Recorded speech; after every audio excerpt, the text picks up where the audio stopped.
अजितदादांचं जाणं हा. पूर्ण महाराष्ट्राला दुःख झालेलं आहे. हो हो हा कामाचा असा माणूस, असा नेता होणे नाही. होणे नाही. आणि अनेक प्रकारे दादांवरती प्रेम करणारा हा. जनसमुदाय आहे. हा. आज जर आपण पाहिलं तर बारामतीमध्ये लाखोंचा जनसमुदाय त्या ठिकाणी आला होता. हा, पण आता तिथं जाण्याचं मग येऊ कसं नाही आलं माहिती का? एकंदरीतच अजितदादांचं तुम्ही राजकीय जीवनामध्ये कशा प्रकारे आलात, काय सांगाल आपण?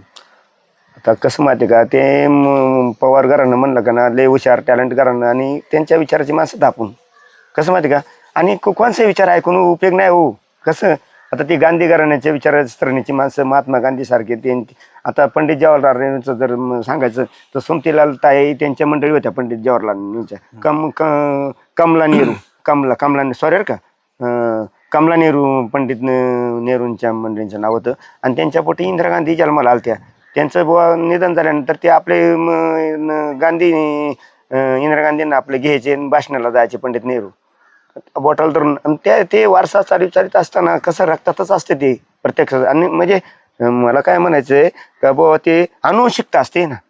आपण तुम्ही म्हटला की अजितदादा गेल्याने मला खूप दुःख झालं. हो, काय झालंय. आपण त्याबद्दल आपण बोला. हो, मी आता काय करायचं वाटलं का, ह्या जगामध्ये नाही राहिले तरी चालेल असं मला वाटतंय.